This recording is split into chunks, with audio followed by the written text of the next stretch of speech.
를 나누기를 소망합니다. 성도 여러분, 여러분들은 책임감이 있으신 분이십니까? 여러분들은 스스로 생각하실 때 나는 무슨 일을 할 때 책임감 있게 일을 한다라고 생각하십니까? 사실 이러한 책임감이 있다 없다라는 평은 자기 자신에게 하질 않죠. 보통 주변에 있는 사람들이 이런 평을 해주곤 합니다.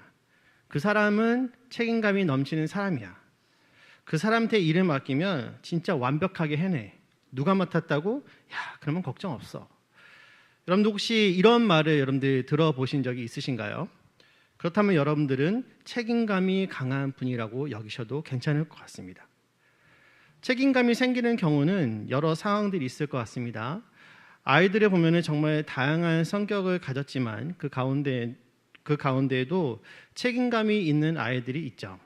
이런 경우에 흔히 태어날 때부터 그런 성품을 가지고 태어났다라고 볼 수가 있습니다. 반면에 자라면서 이러한 성품을 체득하게 되는 경우도 있습니다. 근면 성실하신 부모님 옆에서 그 모습들을 보면서 자연스럽게 체득하게 되는 것이죠. 또 장남이나 장녀의 경우 어렸을 때부터 동생들을 잘 챙기라는 그런 말을 자주 듣고 또 반대로 잘 챙기지 못했을 경우에 그에 따른 꾸중을 들으면서 자라기 때문에 자연스럽게 책임감이 무엇인지를 알게 되는 경우도 있습니다. 때로는 갑작스럽게 책임감이 생기게 되는 경우도 있죠. 자리가 사람을 만든다라는 그런 말이 있습니다. 갑자기 높은 자리에 있게 되면은 모든 책임과 권한이 자신에게 주어졌을 때 이 일을 잘하기 위해서 정신을 바짝 차리면서 책임감이 생기게 되는 경우죠. 또 젊은 부부들은 아이가 태어날 때 이 연약하고 여린 이 한 생명을 보호자로서 책임감이 불타오르게 되기도 하는 것입니다. 그러므로 무언가를 책임진다고 했을 때 잘 되고 안 되고의 여부는 바로 그 사람에게 달려 있는 것 같습니다. 어떤 프로젝트를 총괄한다고 했을 때 담당하는 사람이 그 프로젝트에 대해서 책임감을 느끼지 못한다면 함께 프로젝트를 담당하는 다른 팀원들이 고생을 하게 될 것이고 결국 그 프로젝트는 성공하지 못할 것입니다. 이제 막 태어난 아기에 대해 부모가 아무런 책임감을 느끼지 못한다면 이것보다 더 불행한 일은 없을 것이죠. 지난주 폭우로 많은 사건 사고가 났을 때 오송 지하차도의 사건에서 관계 당국의 어느 누구도 자신의 책임을 인정하는 그 모습은 많은 국민들로 하여금 분노를 하게 만들었습니다. 반면에 군살이는 이 지역은 정반대의 결과가 나타났다고 하죠. 분명 이 지역에도 많은 비가 내렸고 물난리가 난 것도 마찬가지였습니다. 하지만 인명사고도 전혀 없었고 물난리도 생각보다 빨리 수습이 되는 것을 보면서 어떻게 이렇게 다를 수 있을까 조사를 해봤다고 합니다. 결과는 도시의 전체 재난을 담당하는 한 사람이 몇 년 전에 일어났던 홍수 사건을 계기로 다시는 이 군산 땅에 이런 일이 일어나지 않게 하겠다는 그 책임감으로 준비한 결과 이런 결과를 얻을 수가 있었다라는 것이죠. 이렇듯 우리가 살아가는 일상생활 속에 책임감을 가지고 살아가는 것은 참으로 중요한 일입니다. 영적인 원리도 마찬가지입니다. 달란트 비유를 통해서도 우리가 잘 알 수 있듯이 주인의 달란트를 맡은 종은 자신에게 맡겨진 일에 최선을 다하여 충성할 뿐이라는 것이죠. 이것이 책임감 있는 자의 모습이라는 것입니다. 아버지 다윗 때부터 하나님께 드리고 싶었던 성전이 그의 아들 솔로몬의 때에 드디어 완공이 됩니다. 그 공사가 무려 7년이나 지속이 되었죠. 성전을 건축한 솔로몬이 하나님께 봉헌 기도를 드리게 되는데 그 내용이 오늘 본문의 앞단락인 7장 1절에서 10절까지 기록이 되어 있습니다. 그리고 오늘 본문에는 이런 솔로몬의 기도에 하나님께서 응답하시는 내용이 기록이 되어 있죠. 이 시간에 하나님께서 솔로몬의 기도에 응답하시는 그 내용을 함께 살펴보면서 세 가지 하나님의 성품을 살펴보고 이에 따른 우리의 자세를 결단하며 나아가기를 간절히 소망합니다. 오늘 본문을 통해서 발견할 수 있는 첫 번째 하나님의 성품은 우리가 기도할 때 하나님께서 들으신다라는 것입니다. 함께 읽어보겠습니다. 시작. 기도를 들으시는 하나님. 12절 말씀입니다. 같이 읽겠습니다. 시작. 밤에 여호와께서 솔로몬에게 나타나사 그에게 이르시되 내가 이미 내 기도를 듣고 이곳을 택하여 내게 제사하는 성전을 삼았으니. 아멘. 하나님께 올려드린 솔로몬의 기도를 하나님은 분명히 들으셨습니다. 그리고 오늘 본문에서 응답해 주시고 계시죠. 그런데 우리는 여기서 이 기도가 드려진 시점과 응답이 이루어진 시점이 각각 언제인가를 주목해 볼 필요가 있습니다. 먼저 솔로몬이 기도를 드렸던 시기는 성전을 봉헌할 때, 다시 말해서 성전의 건축이 완료된 바로 그 직후였습니다. 이에 반해서 하나님 주신 이 기도의 응답은 조금 다른 것을 볼 수가 있습니다. 오늘 본문의 내용을 같이 기록을 하고 있는 열왕기상 9장 1절 말씀 함께 보도록 하겠습니다. 열왕기상 9장 1절입니다. 시작. 솔로몬이 여호와의 성전과 왕궁 건축하기를 마치며 자기가 이루기를 원하던 모든 것을 마친 때에. 아멘. 무슨 말입니까? 여기 보면은 하나님의 기도 응답이 여호와의 성전뿐만 아니라 왕궁이 모두 건축이 된 이유라는 것입니다. 열왕기상 7장 1절에 보면은 솔로몬의 왕궁 건축은 성전이 건축되었던 기간보다 훨씬 길었던 13년에 걸쳐서 건축이 되었습니다.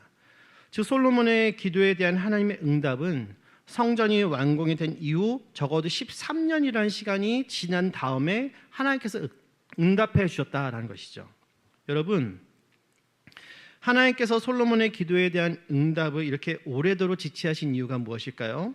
그것은 그때가 솔로몬에게 가장 적절한 때였기 때문인 것입니다. 솔로몬이 여호와 하나님을 위한 성전 외에도 자신이 위한 왕궁까지 다 완공을 한 이후에 그에게 닥칠 수 있는 유혹이 무엇이었을까요? 세상 모든 사람들이 박수칠 만한 자리까지 올라갔을 때 그에게 들 수 있는 유혹이란 과연 무엇이었을까요? 아마도 더욱 위대한 일들을 마음에 품을 수 있었을 것입니다. 솔로몬도 마찬가지입니다. 더욱 위대한 번영과 영광, 축복을 그는 더욱 소망할 수도 있는 것이고, 다른 한편으로는 사명 감당 후에 영적으로 타락할 수도 있는 시기였던 것이죠. 그러므로 하나님은 이 시점에서 솔로몬에게 경각심을 심어주기 위해 다시 나타나셔서 그의 기도를 상기시키시며 그에 대한 응답의 말씀을 주신 것입니다. 이렇게 하나님은 자기 백성의 기도를 들으시고 응답하시되 그에게 꼭 필요한 때에 응답하여 주시는 분이심을 믿으시기를 바랍니다. 아브라함을 기억하십니까? 하나님께서 그에게 후사를 약속하셨을 때 그는 75세의 노인이었습니다. 이미 자신의 아내 사라는 아이를 낳을 수 없는 그런 몸이었던 것이죠. 그러나 이런 상황에서도 아브라함은 하나님의 약속을 믿고 기도하며 기다렸습니다. 그 결과가 무엇입니까? 아브라함이 100세가 되었을 때 무려 처음 후사를 약속하시고 25년이나 시간이 지난 후에 응답을 받게 된 것이죠. 하나님께서 이렇게 당신의 약속과 아브라함의 기도에 대한 응답을 지체하신 까닭이 무엇이었을까요? 그것은 아브라함이 후손에 대한 소망을 전혀 가질 수 없을 때 후손을 허락하심으로 그로 하여금 하나님을 온전히 신뢰하게 하고 그에게 주신 하나님의 모든 약속도 반드시 실현될 것이라는 그 믿음의 확신을 주기 위함이라는 것입니다. 사랑하는 성도 여러분, 우리는 때때로 하나님께 믿음으로 기도를 올려드리지만 그 응답이 더딤으로 인해서 낙심이 될 때가 있습니다. 하나님께서 응답하시지 않을 것이라는 생각에 자사로 잡힐 때가 있는 것이죠. 오늘 말씀을 통해 다시 여러분들의 믿음을 다잡으시기를 간절히 원합니다. 하나님은 여러분들의 기도를 들으셨고 지금 가장 좋은 것을 주시기 위해 기다리고 계신다는 사실을 믿으시기를 바랍니다. 이 밤에 그 하나님께 믿음으로 나아가는 우리 모두 되기를 간절히 소망합니다. 본문을 통해서 발견할 수 있는 하나님의 두 번째 성품은 하나님께서 이 땅을 성도들에게 맡기셨다라는 것입니다. 우리 함께 읽어보겠습니다. 시작. 위임하시는 하나님. 성경에서 땅은 특별한 의미가 있습니다. 왜냐하면 하나님께서 인간을 창조하시기 위한 목적 중에 하나가 하나님께서 창조하신 이 세상을 다스리게 하기 위함이기 때문인 것이죠. 창세기 1장 26절에 보면은 하나님께서 우리의 형상을 따라 우리의 모양대로 우리가 사람을 만들고 라고 말씀하신 이후에 바다와 하늘과 온 땅과 땅에 기는 모든 것들을 다스리게 하자라고 말씀하신 것을 볼 수가 있습니다. 그래서 하나님께서 그 형상대로 인간을 창조하신 이후에 첫 번째로 주신 명령이 바로 이것이죠. 창세기 1장 28절 말씀 우리 함께 보겠습니다. 시작. 하나님이 그들에게 복을 주시며 하나님이 그들에게 이르시되 생육하고 번성하여 땅에 충만하라. 땅을 정복하라. 바다의 물고기와 하늘의 새와 땅에 움직이는 모든 생물을 다스리라 하시니라. 아멘. 이렇게 인간은 하나님으로부터 온 세상을 다스릴 권한을 위임받았습니다. 이는 온 세상을 하나님의 선한 뜻에 따라 다스려야 하는 영적 책임감이 바로 인간에게 있다라는 것을 의미하는 것이죠. 하지만 첫 번째 인간이었던 아담은 하나님의 말씀에 불순종하였습니다. 그 결과 하나님께서 아담과 하와 그리고 뱀에게 각각 처벌을 내리시죠. 그중 아담에게 내리신 처벌은 다음과 같습니다. 창세기 3장 17절에 보면은 땅은 너로 말미암아 저주를 받고라고 되어 있는 것이죠. 아담만 처벌을 받은 것이 아니라 아담의 죄로 인하여서 땅도 저주를 받게 된 것입니다. 이후 땅은 하나님의 선택받은 백성들의 영적인 상태에 따라 다른 결과를 낳게 되었습니다. 오늘 본문 13절과 14절 말씀 같이 보겠습니다. 같이 읽습니다. 시작. 혹 내가 하늘을 닫고 비를 내리지 아니하거나 혹 메뚜기들에게 토사를 먹게 하거나 혹 전염병이 내 백성 가운데 유행하게 될 때에 내 이름으로 일컫는 내 백성이 그들의 악한 길에서 떠나 스스로 낮추고 기도하여 내 얼굴을 찾으면 내가 하늘에서 듣고 그들의 죄를 사하고 그들의 땅을 고칠지라. 아멘. 이는 하나님의 경고의 메시지입니다. 이스라엘 백성들이 하나님의 말씀에 온전히 순종하지 않을 경우 13절과 같은 일들이 발생하게 될 것이다 라고 경고하고 계시는 것이죠. 그러나 하나님의 말씀은 경고로만 끝나지 않는 것을 또한 우리는 발견하게 됩니다. 하나님의 심판이 임할 때 그 심판에서 회복될 수 있는 방법도 말씀해 주고 계시는 것이죠. 14절에서 크게 4개의 동사로 나눠볼 수 있는데요. 떠나, 스스로 낮추고, 기도하여, 찾으면입니다. 먼저 하나님께서 악한 길에서 떠나라고 말씀하십니다.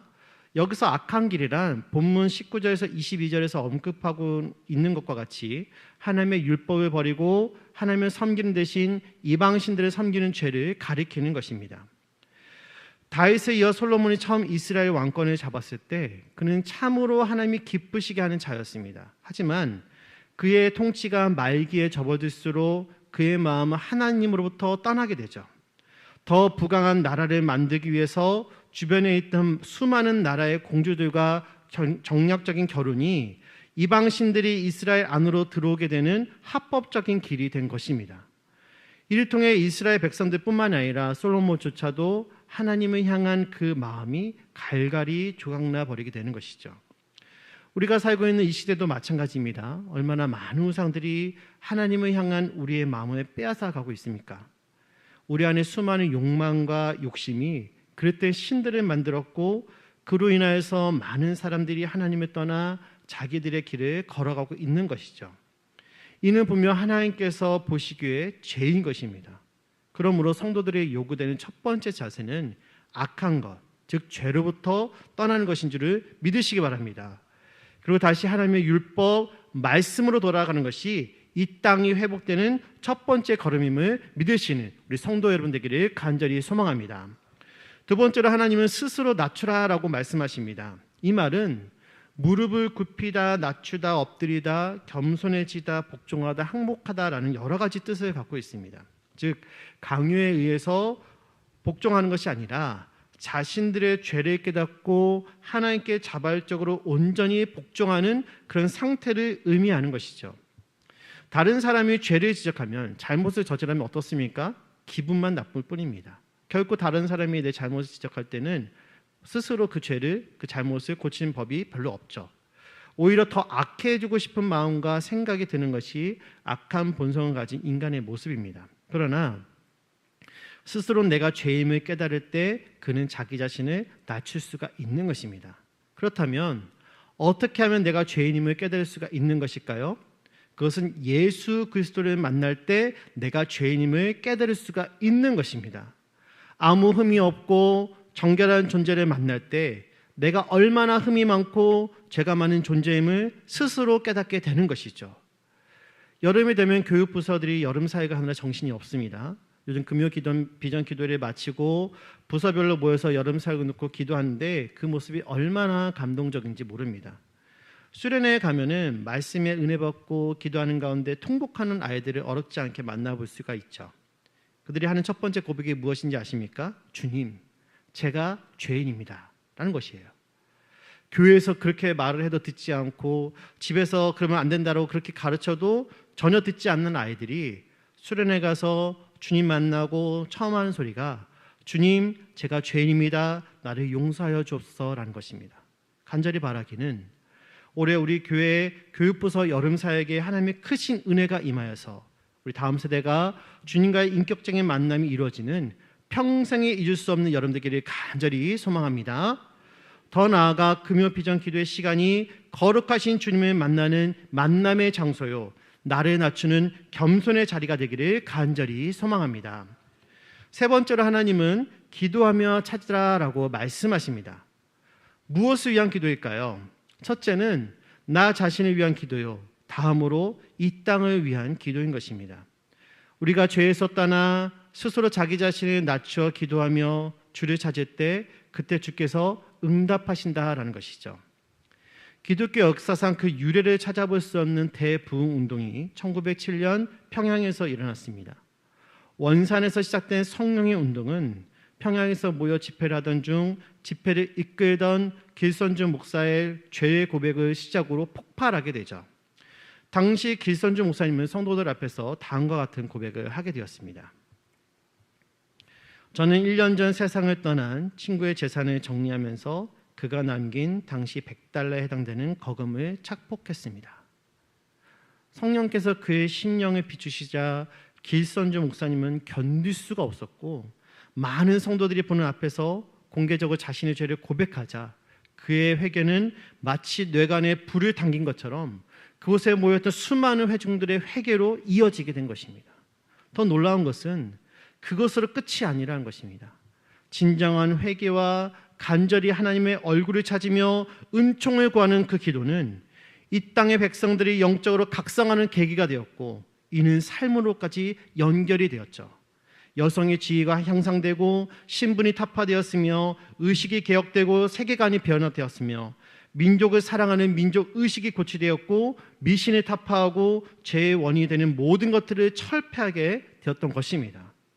평양의 시민들은 스스로 술과 담배를 절제하고 그 결과 자연스럽게 동네의 술집들은 문을 닫아서 폐업한 일들까지 벌어지게 됩니다. 서로 원수를 지내던 자들이 화해를 하고 빚을 갚는 일들이 비일비재하게 일어났던 것이죠. 이는 없는 이야기를 제가 꾸민 것이 아니라 120년 전 바로 이 땅에 있었던 실제 사건인 것입니다. 사랑하는 성도 여러분, 우리가 우리 죄를 고백하고 우리 자신을 낮추며 하나님의 얼굴을 찾으며 기도의 자리로 나아갈 때 하나님께서 응답하신 줄을 믿으시기를 바랍니다. 이것이 바로 오늘 본문을 통해서 발견할 수 있는 하나님의 마지막 성품입니다. 우리 함께 읽어보도록 하겠습니다. 셋째, 시작.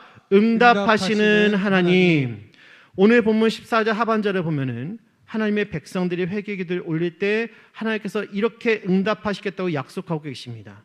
내가 하늘에서 듣고 그들의 죄를 사하고 그들의 땅을 고칠지라. 아멘. 오늘 본문은 특별히 성도의 삶과 이 땅의 관계에 대해서 언급합니다. 성도의 삶과 하나님과의 관계의 어떠함이 그 땅의 상태가 결정이 된다라는 것이죠.